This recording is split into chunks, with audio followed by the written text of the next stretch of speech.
Well, good morning again. Just walked on the treadmill. Yeah, I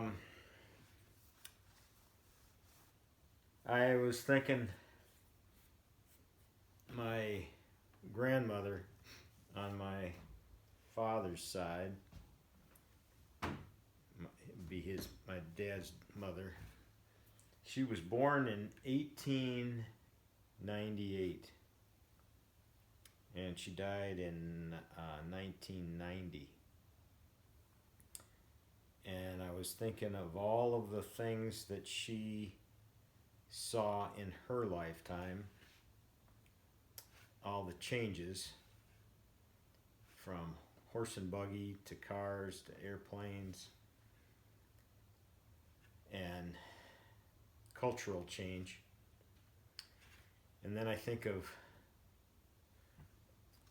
my life. I was born in the 50s.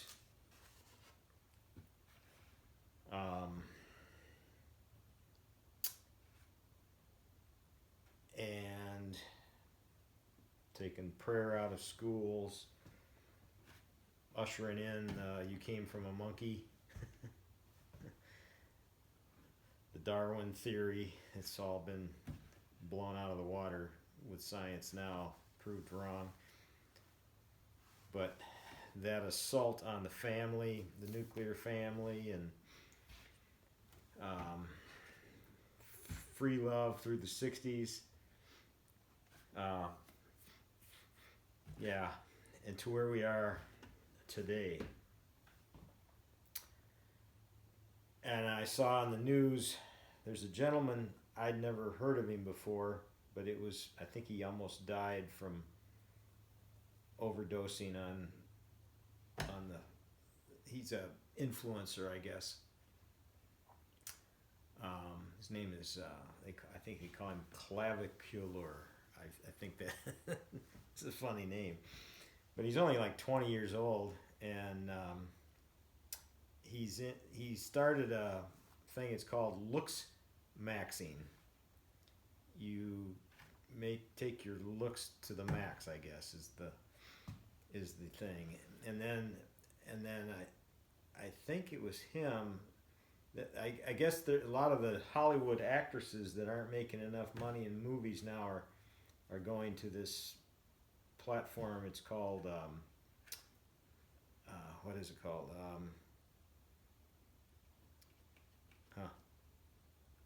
Drawing a blank here. OnlyFans. That's it. And they're making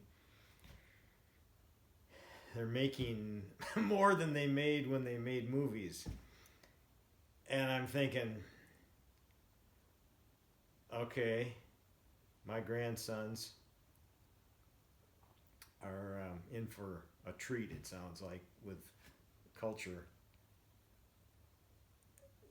changes with AI and all of that entails.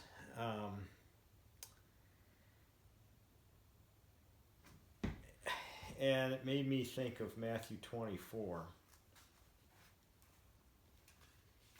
Let me go to it. Got so many markers in my Bible here. No one knows that day and hour, but concerning that day and hour no one knows, not even the angels of heaven, nor the Son, but the Father only.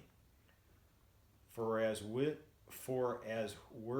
the days of Noah, so will be the coming of the Son of Man. For as in those days before the flood, they were eating and drinking, marrying, giving in marriage, until the day when Noah entered the ark, and they were unaware until the flood came and swept them away. So will be the coming of the Son of Man.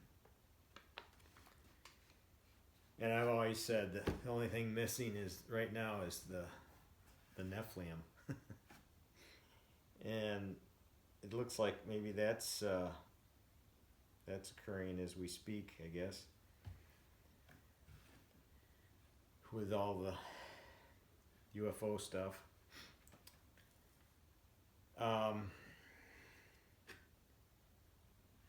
But yeah, and then I finished up the book of Job the other day. I'm in Psalms now, and I don't know how many times I've read Job, but the there's certain things that I take that I remember each time I read it, and there's things that I think I'm thinking I don't remember reading that before. And here's one chapter. I'm going to read chapter 41.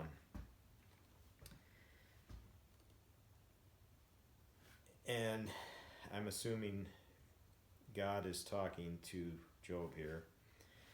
Can you draw out the Leviathan with a fish hook, or press down his tongue with a cord? Can you put a rope in his nose, or pierce his jaw with a hook?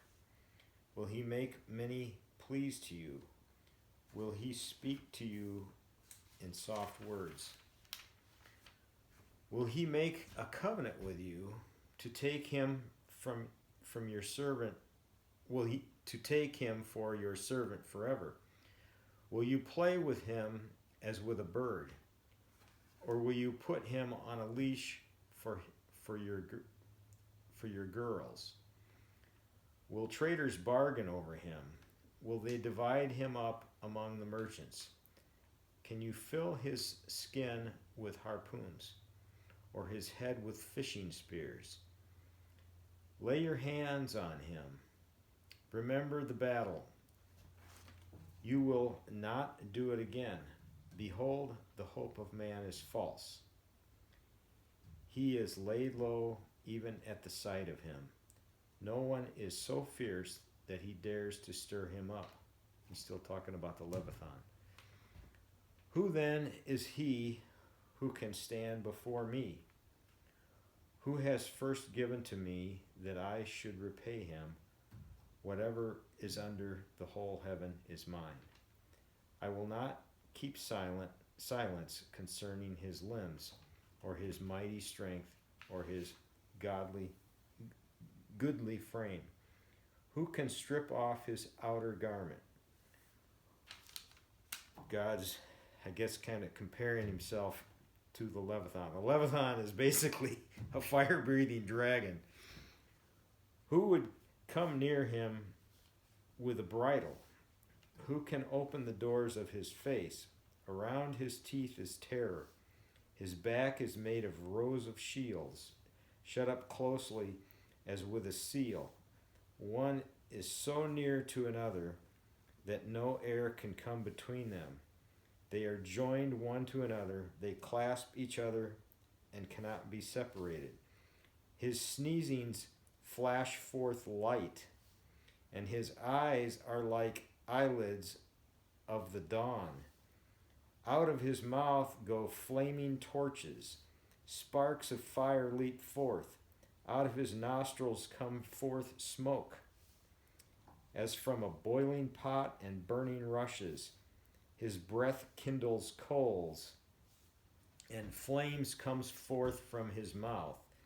In his neck abides strength, and terror dances before him. The folds of his flesh stick together, firmly cast on him, and immovable. His heart is hard as a stone, hard as the lower millstone. When he raises himself up, the mighty are afraid. At the crashing, they are beside themselves. Though the sword reaches him, it does not avail, nor the spear, the dart, or the javelin. He counts iron as straw, and bronze as rotten wood. The arrow cannot make him flee. For him, sling stones are turned to stubble.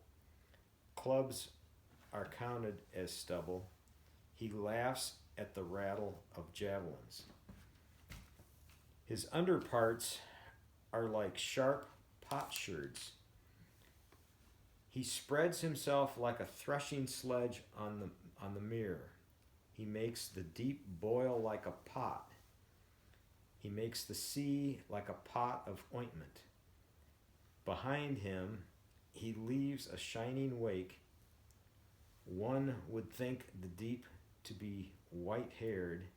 On earth there is not his like, a creature without fear. He sees everything that is high. He is king over all the sons of pride. I'd forgotten that chapter. Basically, fire-breathing dragons, fire-breathing dinosaurs, I guess you might say. Boy, I'm glad they're not around anymore. But yeah, that must have been the time to be alive, huh? Oh well, just a little potpourri of different thoughts here from this old kayaker's brain. I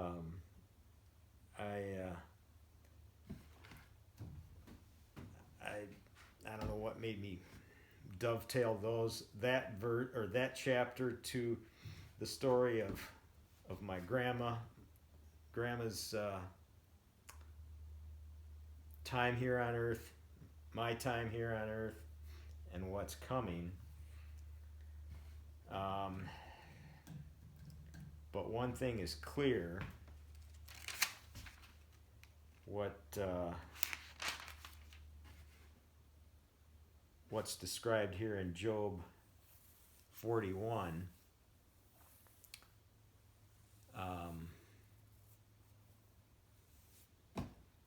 God had a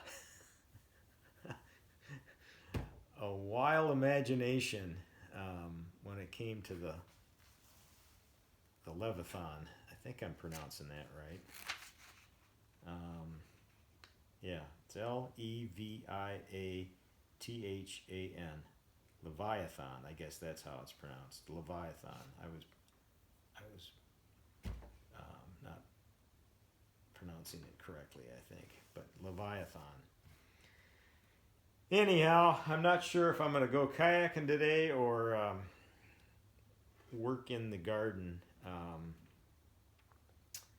It's supposed to be sunny in the 60s, but I think it's going to be some wind gusts up in the 20s from the northwest. It'd probably be blowing me from the back, so I'll probably go kayaking. Still haven't improvised any kind of little sail. I thought about making a little sail that would pop up on my boat, but yeah, I was noticing since I got my hair cut, I can see all the age spots on my face in the lighting in here. I'm starting to look pretty old, I guess. I guess that's it's weird because you feel the same as I did when I was in first grade, looking out the window, wishing I was outside playing. But yeah, time goes by fast. Every day is one day closer to eternity, you might say. All right, you all have a good one. God bless.